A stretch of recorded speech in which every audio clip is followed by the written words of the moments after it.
35 பேர் வேலை நிப்பாட்டினாங்க. ஆனால் ஒரு 4 பேர் இன்னும் இருப்பான். அந்த 4 பேர் தான் பிரச்சனை. நான் இந்த கம்பெனிக்கு மட்டும் சொல்லலை. ஊடகத்துடைய மிகப்பெரிய சாதம் இருக்குது. அதே மாதிரி ஒரு நீங்க விசாரணை நடந்தால்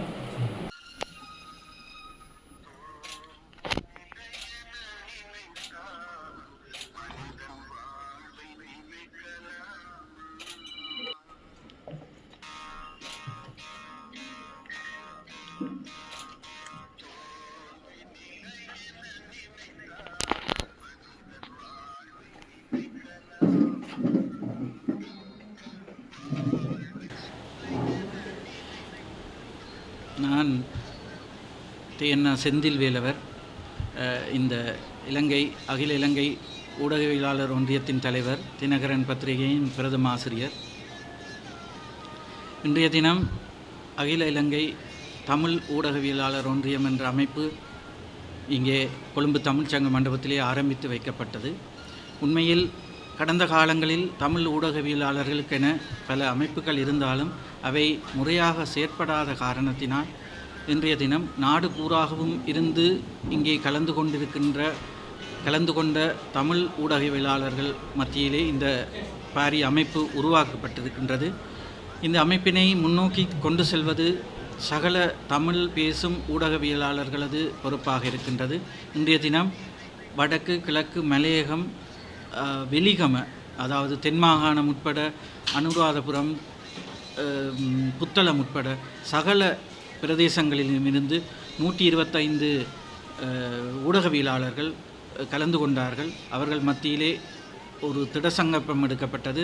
இந்த அமைப்பின் மூலமாக எதிர்வரும் காலங்களிலே தமிழ் ஊடகவியலாளர்கள் எதிர்கொள்கின்ற பிரச்சனைகளை ஆராய்ந்து, அவர்கள் செய்கின்ற முறைப்பாடுகளை ஆராய்ந்து உரிய நடவடிக்கை எடுக்கப்படும்.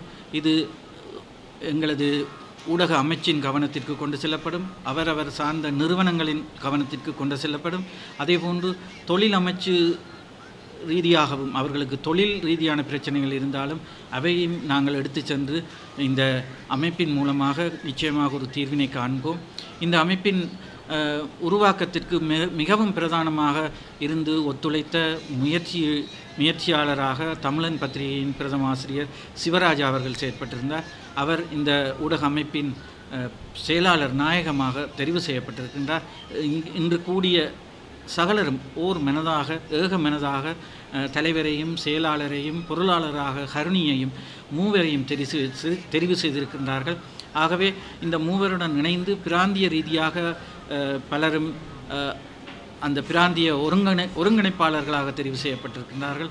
அவர்கள் ஊடாக சகல பிரதேசங்களிலும் இடம்பெறுகின்ற ஊடகவியலாளர்களுக்கு எதிராக இடம்பெறுகின்ற குற்றச்செயல்களுக்கு அல்லது அவர்களது குறைகளை தீர்க்க ஒரு உறுதுணையாக நாங்கள் இருப்போம் என்ற உறுதிமொழியை நாங்கள் வழங்கிக் கொள்கின்றோம். ஆகவே இந்த அமைப்பில் இணைந்து கொள்ளாத ஏனைய தமிழ் ஊடகவியலாளர்களும் இணைந்து கொள்ள முடியும். இந்த அமைப்பு தொடர்பான விவரங்கள் எங்களது இணையதளத்திலே உள்ளது. ஆகவே இணைந்து உங்களது எதிர்காலத்தை வளமாக்கிக் கொள்ள வேண்டும் என்று நான் கேட்டுக்கொள்கின்றேன். தமிழ் ஊடகவியலாளர் ஒன்றியம், அகில இலங்கை தமிழ் ஊடகவியலாளர் ஒன்றியம். நான் தான் ஆரம்பத்தில் லைக்கா நிறுவனத்தில் லண்டன்லேருந்து என்ன தான் முதல் ஹையர் பண்ணியிருந்தாங்க. அங்கேருந்து தான் ஃபுல்லாக ஹையர் பண்ணி முதலாவது விலகினது நான் தான். என்ன பிரச்சனை சொல்லுங்கள். நாங்கள் இப்போ கிட்டத்தட்ட இதில் ஒரு 10-15 பிராண்ட் இருக்குது. நாங்கள் காலம் பூரா 25 வருஷம் நான் ஒர்க் பண்ணிட்டு நிறைய பேர் எனக்கு தெரிஞ்சிருக்காது, பேர் தெரிஞ்சிருக்கேன். நான் ரேடியோவில் தான் அதிகமாக இருந்திருக்கேன். இப்படி ஒரு 10-15 பிராண்டுக்கு நாங்கள் வேலை செய்கிறோம். ஆனால் இங்கே இருக்க ஒவ்வொரு பிராண்டும் என்னென்ன சொந்த நிலைமைன்னு கேட்டிங்கன்னா, நிறைய பேர் முதல் 2 வீக்ஸில் சேலரி முடிகிற நிலைமை தான் இருக்கும். என்ன பிரச்சனைனா, முதலாவது நாங்கள் கம்பெனிக்குள்ள பிரச்சனை வரும்போது 35 பேர் வேலை நிப்பாட்டினாங்க. ஆனால் ஒரு 4 பேர் இன்னும் இருப்பான். அந்த 4 பேர் தான் பிரச்சனை. எங்களுக்குள்ள ஒத்துமை இல்லை தானே, பிரித்து 4 பேர். ஏன்னா அந்த 4 பேர் இருக்கிற தைரியத்தில் தான் 35 பேரை வெளியில் போடுறாங்க. ஏன்னா அந்த 4 பேர் கொண்டு போயிடுவாங்கன்றது. எங்களுக்குள்ள ஒரு ஒற்றுமை வேணும். நான் சொல்லலை 39 பேரும் வேலையில்லாமல் வீட்டுக்கு போக சொல்லலை, எல்லாரும் வேணும். நாங்களும், ஏன்னா இந்த 4 பேர் அங்கே இல்லைன்னா கம்பெனியை இழுத்து மூட வேண்டிய நிலைமை ஏற்பட்டால் 39 பேரையும் அமைச்சிருக்க வேண்டிய நிலைமை வருமா இல்லையா? அந்த ஒற்றுமையை நான் இந்த கம்பெனிக்கு மட்டும் சொல்லலை, வேலை செய்யக்கூடிய அத்தனை கம்பெனிக்கும் நான் சொல்கிறேன். எங்களுக்குள்ள முதலாவது நாங்கள் ஒரு ஒற்றுமை இருக்க வேணும். நீங்கள் ஆரம்பத்தில் சொன்ன விஷயம் 30 பேர் தான் இந்த ஹாலில் எதிர்பார்த்தோம், நீங்கள் 100க்கும் மேலே ஆட்கள் வந்திருக்காங்கன்னா என்ன காரணம்னா ஒவ்வொருத்தரும் இங்கே பாதிக்கப்பட்டிருக்காங்க. அவ்வளவு பிரச்சனை இருக்கு. ரஜீவ் சொன்ன மாதிரி சொல்லக்கூடிய பிரச்சனை, சொல்ல முடியாத பிரச்சனை, நிறைய பேச விரும்பல. அந்த சகோதரர் ஒரு பிரச்சனை கொண்டு வந்தார், இங்கே இருக்கிற நிறைய பேர் பிரச்சனை கொண்டு வந்தாங்க. இந்த இடம் பிரச்சனைக்கு உடனடியாக சொல்யூஷன் சொல்ல முடியாது. நாங்கள் ஒரு மினிட் ஒன்று நாங்கள் எழுத முடியுமா இருந்தால் ஒவ்வொரு பிரச்சனையும் நாங்கள் எழுதிக்கலாம். இதுக்கான சொல்யூஷன் ஃபாலோவிங் மந்த் நீங்கள் போயாடையில் மீட்டிங் வைக்கும்போது முடிஞ்ச வழக்கு ஒரு ப்ரோட்டோகால் நாங்கள் செய்ய முடியுமா இருந்தால் எவ்ரி மந்த் ஒரு ப்ரோக்ரஸ் இருக்கும். அவரோட பிரச்சனைக்காக ஓகே அவங்க ஏதோ ஒரு ஆக்ஷன் எடுத்துட்டாங்க, அந்த நண்பினுடைய சகோதரனுடைய பிரச்சனைக்கு ஒரு ஆக்ஷன் எடுக்கப்பட்டிருக்கு, ஒரு லெட்டர் சப்மிட் பண்ணிட்டுன்றது அவங்களுக்கு ஒரு ஆறுதல். குறைந்தபட்சம் இங்கே வந்ததுக்கான நோக்கம் இது நாளைக்கு என்ன இது இந்த 100-30 ஆயிடக்கூடாதுன்றதுக்காக சொல்கிறேன். இங்கே ஏதாவது ஒரு மூவ்மெண்ட் நடக்கணும். எங்களுக்கும் இல்லை வளர்த்துருக்கக்கூடிய நிறைய பேர் பாருங்க ஊர்கள்லேருந்து வருவாங்க இந்த மீடியா துறைக்கு. ஒரு ஆசை, ஒரு கனவு. அதிகபட்சம் பார்த்தீங்கன்னா எழுத்தை தாண்டி மீடியாவில் ஒரு ஃபேஸ் காட்டணும், இல்லைனா ரேடியோ குரல் மூலமாக போகணும், ஒரு ஆர்ஜே பிஜேன்ற ஒரு ஆசையில் வருவாங்க. அவங்களுக்கு மீடியா துறையில் என்ன இருக்குன்றது நிறைய பேருக்கு தெரியாது. அந்த சகோதரர் சொல்லியிருந்தாரு ஃபோன் பிடிச்சவன்லாம் வீடியோ ஜேர்னலிஸ்ட். இந்த மாதிரி நாங்கள் இதை ஒரு அமைப்பை ஆரம்பிச்சிருக்கிறோம். சிவாவண்ணா நானும் சக்தியில் ஒர்க் பண்ணோம். கிட்டத்தட்ட 25 வருஷத்துக்கு முன்னாடி ஒர்க் பண்ணியிருக்கோம். அனுபவம் வாய்ந்தவர்கள் நிறைய பேர் இருக்கீங்க. முடியுமாக இருந்தால் இந்த புதுசாக உள்வாங்கப்படக்கூடியவர்களுக்கு ஒரு இலவசமாக ஒரு ஒர்க் ஷாப் நீங்கள் பண்ணலாம். அனைத்து விதமான ஒர்க் ஷாப் நீங்கள் பண்ணி கொடுக்கலாம்.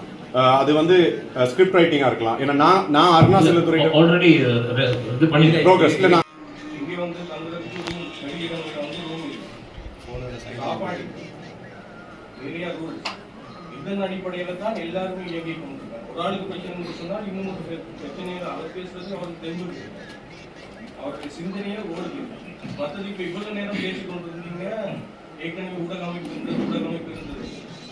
இங்க இருக்கிற யங் உங்களுக்கு பிறகு அடுத்த ஜென்ரேஷன் உங்களுக்கு எங்கள்கிட்ட கேட்டு பாருங்க, யாருக்குமே தெரியாத அப்படி ஒரு அமைப்பு பாருங்க, யாருக்குமே தெரியாது. சொல்ற நேரம் இப்படி இருந்துச்சாங்க இவ்வளவு நான் யோசிக்கிறேன்.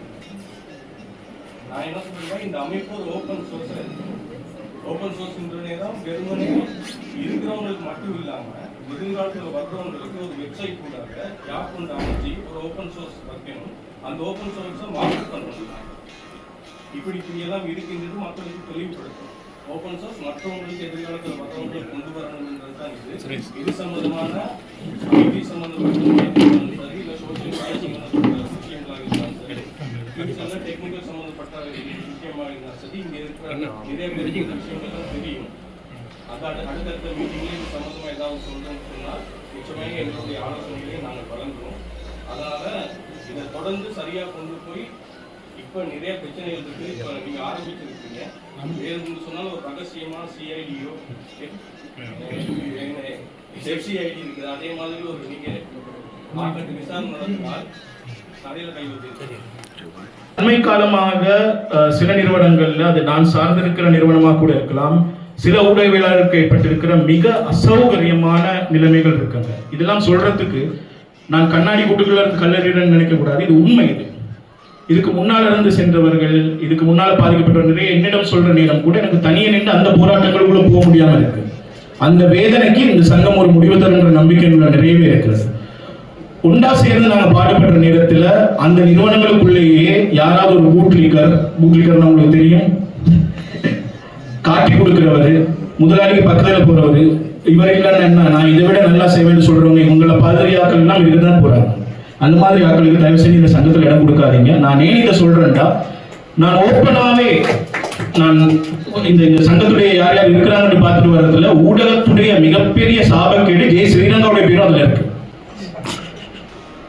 அது எப்படி உள்ள வந்ததுன்னு எனக்கு தெரியாது. எல்ரோய் சிரிக்கிறாரு, எல்ரோய்க்கு தெரியும் நாங்கள் என்ன பாடுபட்டோன்றது. அவரால் அனுபவிக்கப்பட்டா மட்டும்தான் தெரியும். இது மாதிரி நிறைய விஷயங்கள் எங்களுக்குள்ளேயும் இருக்கு. இதை உள்ள போட்டு போட்டு போட்டு அடக்கிட்டு இருக்கிறனால தனியாக எவ்வளவு போராட முடியுமோ அவ்வளவு போராட்டங்கள் செஞ்சுட்டு இருக்கிறோம். என்னோட பணிபுரிகிற எங்களுடைய குழுவுக்கு தெரியும்.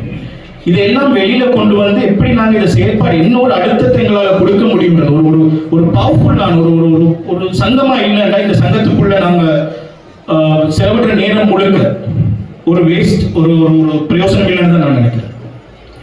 எந்த அளவு இந்த சங்கம் தங்களை நிலைநிறுத்தி ஒரு மிகப்பெரிய தாக்கத்தை செலுத்த போகுது இந்த தமிழ் ஊடகத்துறையில் என்றது மிக முக்கியமான விஷயமா இருக்க போகுது.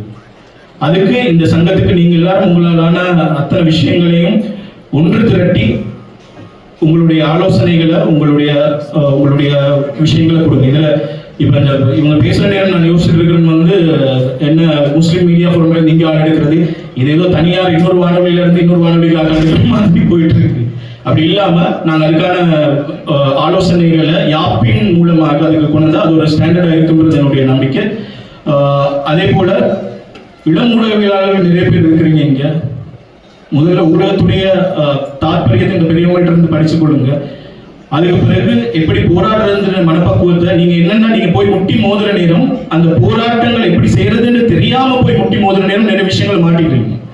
அது எங்களுக்கே அந்த நிறுவனத்தோடு இருக்கிற முகாமைத்துவத்தோடு இருக்கிற எங்களுக்கு அந்த நேரங்களில் உங்களுக்கு உதவி பண்ண முடியாம போகுது.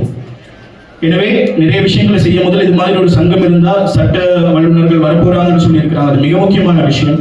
அதன் அடிப்படையில் போயிட்டு எப்படி போகிறது, இந்த சங்கத்தை எப்படி நாங்கள் முன்னால் கொண்டு போக போகிறோம், ஒரு மிக பலம் பொருந்திய சங்கமாக இதை எப்படி அமைப்பாக மாற்ற போகிறோன்றது எல்லாமே எங்களுடைய கையில் இருக்குது. அது ஒரு தனி மனிதனாலேயோ இல்லாட்டி இந்த 2 பேராலேயோ இல்லைன்னா ஒரு 3 பேராலேயோ செய்ய முடியாத விஷயம். எல்லோருமே காட்டி கொடுப்புகளை மறந்து விட்டு கொடுப்புகளோடு உங்களுடைய மிக அழுத்தம் திருத்தமான உங்களுடைய அறிவுரைகளோடு இந்த பயணம் நடக்கணும். இதில் எங்களுக்குள்ள இருக்கிற இந்த பிடி பாலிடிக்ஸ்ன்னு சொல்லுவாங்க, இந்த மாதிரி இருக்கிற இதுகளை மறந்து தமிழ் மொழியால் ஒன்றிணைவோம் அந்த அன்பான கருத்துக்களை சொல்லி விடைபெறேன்.